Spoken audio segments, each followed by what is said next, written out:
In the 18th centuries, two flat oblong volcanoes appeared in the center of the caldera, Micra and Nea Kamini. Kamini's last eruption only dates back to 1950. And even more recently, on July 9, 1956, an earthquake shook the archipelago for over 40 seconds, killing 50 people.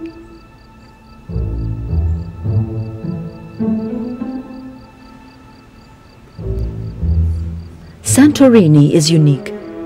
It is the only island in the world, besides Krakatoa in Indonesia, to have literally exploded.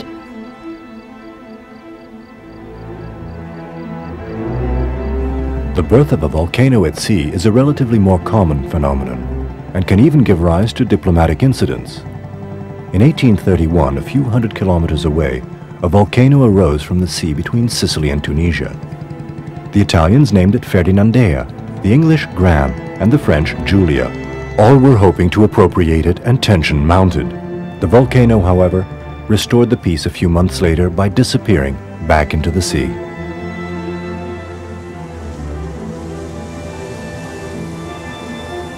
On November 14, 1963, in the much colder seas of Iceland, fishermen watched a new island rise up out of the ocean before their very eyes. The island of Surtsey was born in a single night, a few hundred fathoms off the southern coast of Iceland. There was no warning sign of eruption, no tremors recorded, just a slight odor of sulfur in the Icelandic air 3 days before eruption.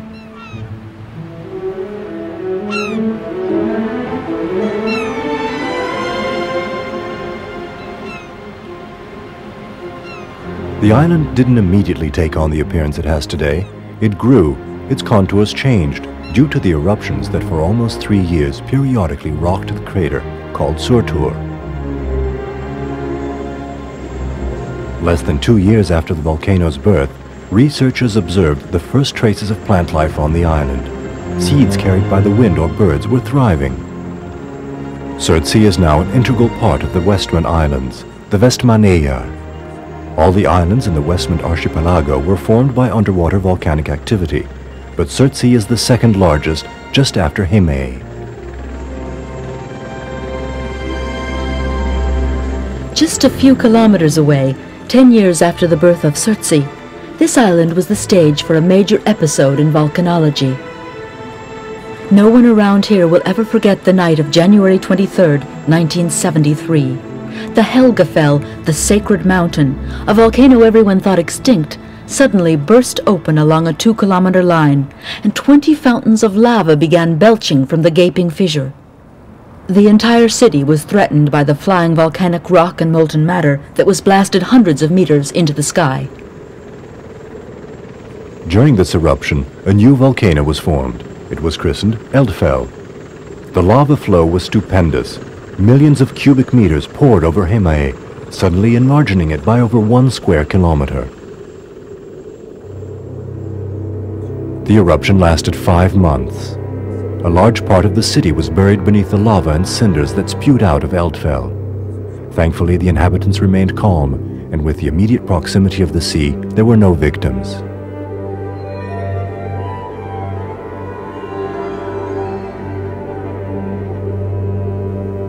The island was completely rebuilt.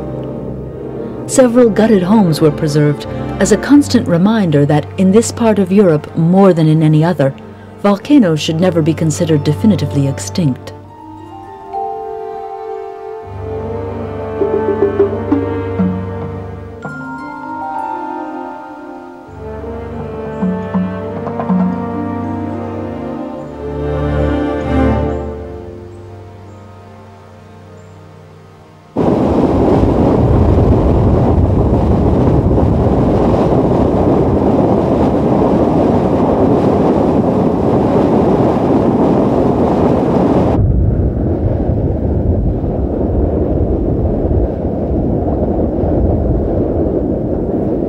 These phenomena, observable almost everywhere in Iceland, are the ever-present signs of continuous and pervasive volcanic activity.